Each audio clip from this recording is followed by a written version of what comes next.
Welcome, my friends. Welcome to another aimless adventure coming to you from West Central Florida today. You can see behind me the abandoned relics of Dupree Gardens. Once a vast wilderness of goodness, over 900 acres. Now, not so much. I think it's time we explore more of Dupree Gardens. Let's do it! Not far from Tampa lies the former location of Dupree Gardens, founded by William J. Dupree, a prominent Tampa lawyer who had a love for gardening and decided to take 25 of his 900 acres and turn it into what locals called the Blossom Center of Florida. This location flourished early on, but was interrupted by World War II, which severely hampered tourism due to cutbacks in fuel, rubber, and other assorted goods needed for travel, and the war effort. This is all that remains of Dupree Gardens. Up close to the road is the ticket booth. This is where you used to buy tickets to enter into the gardens.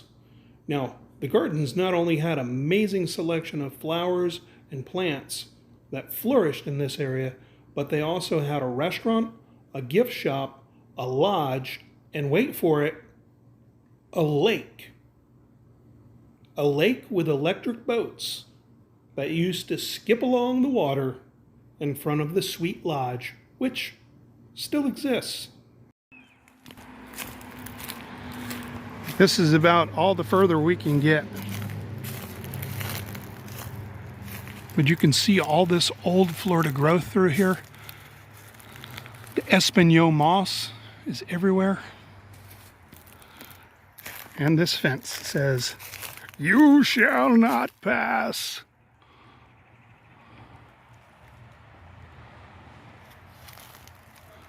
And there's a lake. There's a lake back there, or maybe a sinkhole. Well, that may have been part of the original gardens back there.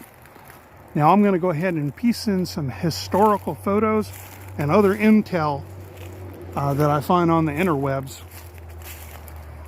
so we can solve a little bit more of this riddle of what was Dupree Gardens and exactly what did it look like. Snapdragons, poppies, violets, iris, candy fruit, and evergreen carpets of lush, beautiful grass were all on display here at the lush and beautiful Dupree Gardens.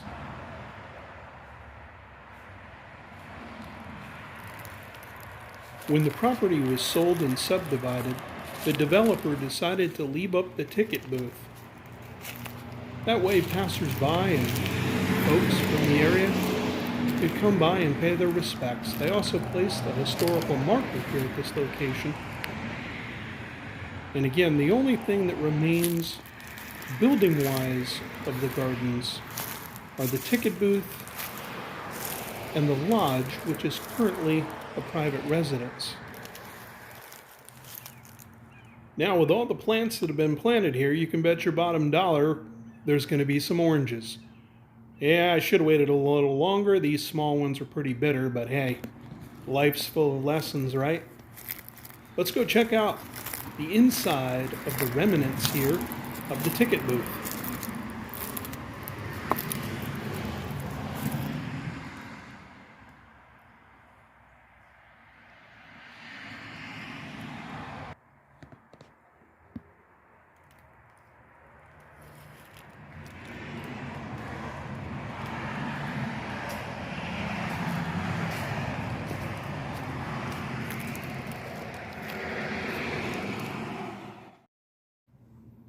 For a brief time in the 1940s, Dupree Gardens drew folks from all over the country to what was one of America's and Florida's first roadside attractions.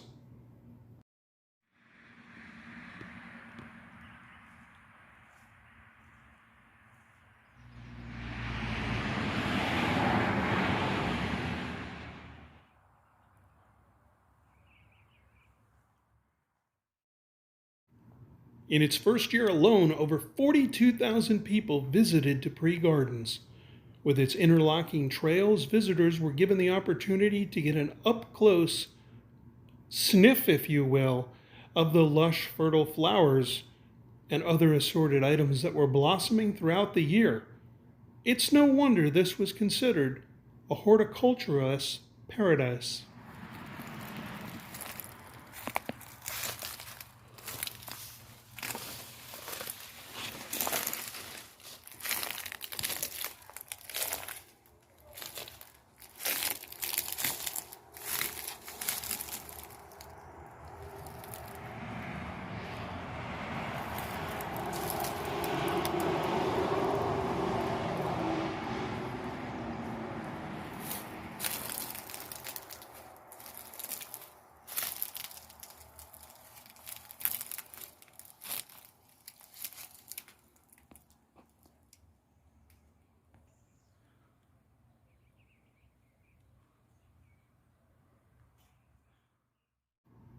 During World War II, Dupree Gardens suffered a fatal blow.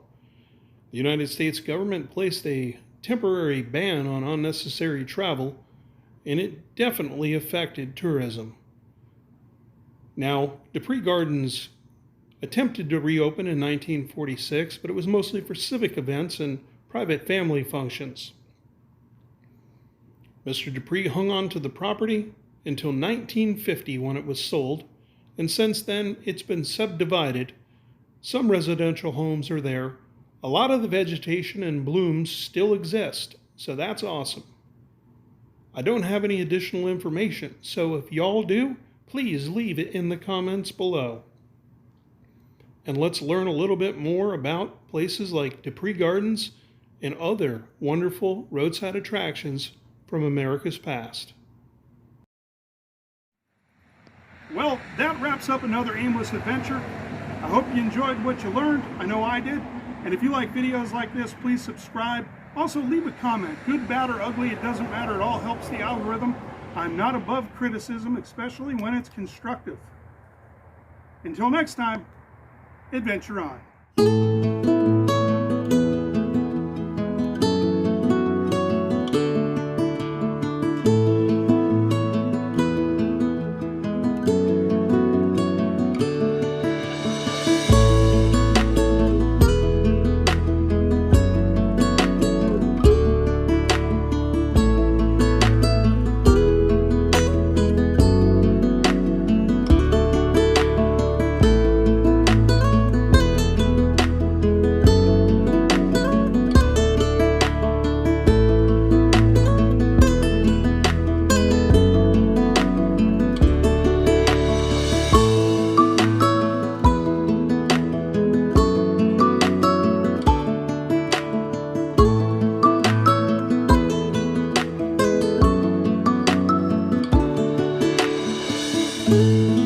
Hey, it used to be called the Jumpaline till your mom got on it.